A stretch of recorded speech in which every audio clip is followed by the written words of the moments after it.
see me? Hi. I see you. Okay, states of consciousness.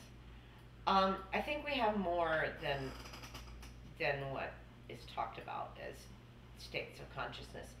And I was just thinking of the state of self consciousness. And I was telling Jeffrey, who is also an actor, um, you're watching, say you're watching a play and you're watching this actor and he's doing a great job, and you're caught up in the story. He's feeling it, you're feeling it. It's all good, and then all of a sudden the actor forgets his line, right? Oh crap! And he tries to cover and he tries to stay in character.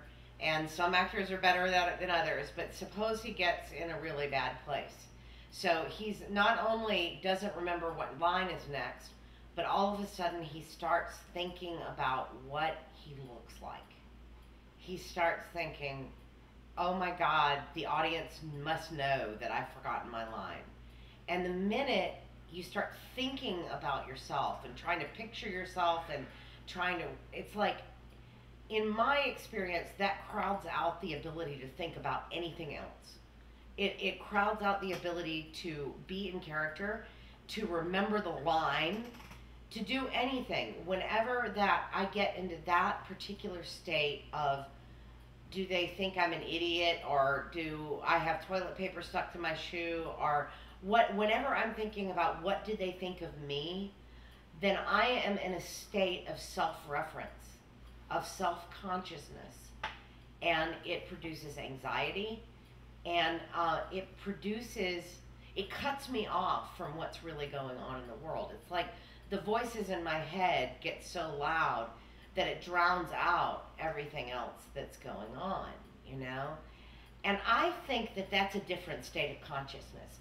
And what I want to know is, when we start referencing ourselves and imagining what we're looking like, picturing ourselves in that state of self-consciousness, I think there must be some biochemical change, because when I see it happen to the kids at my daughter's school, special needs kids, I see them get physically tired from that. I see my daughter do it. I feel it myself. When I go, oh my God, what am I, oh, I must have made an idiot of myself when I said that. See, I'm feeling the anxiety. Yeah, that's just imaginary. I'm not even thinking of a specific thing, But let's say, okay, all right, here's one from high school, okay? My, my chorus teacher, whom I adored, he's a wonderful man. I asked him one time, during a guitar class, and I was like the only chick in the guitar class, and the rest of them were all stoners and everything, so we're all messing around with our guitars, and I'm chatting with this teacher, and I ask him what his first name is, and he goes, oh, my first name's Peter. And I said, really? You kind of look like a Peter. Okay,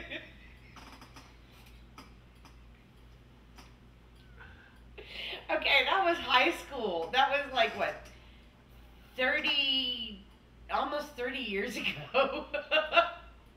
And I think about that and I still feel a little embarrassed. Okay, but mostly it's funny, which is, by the way, the antidote to anxiety. When you get to the point where you can laugh about it and go, well, you know what, it seemed like a good idea at the time, then it's not as hard to deal with. But say I think about that and I think, oh my God, and of course the stoner boys heard it and they laughed their asses off. And Mr. Schmeely, oh, well, I said his last name, but Peter was absolutely a doll about it. He laughed, but he was very gracious about it and very understanding, and actually helped me cope with that scenario better than I might have otherwise. So, yeah, so I'm feeling a little bit of that anxiety come up. Now, if I picture that happening and I really go with that sense of anxiety, now all of a sudden I'm thinking about what I look like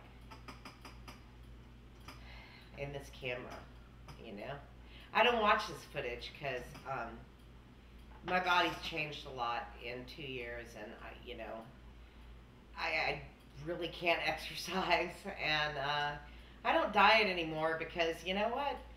I have a lot less opportunity for pleasures in life. And one of my pleasures is eating, So I I gained some weight, and I really can't work my arms enough to fix my hair or put on makeup anymore, or even put my contacts in. And so I engage in a little bit of mental illness to cope with this, which I'll tell you about later. Bye.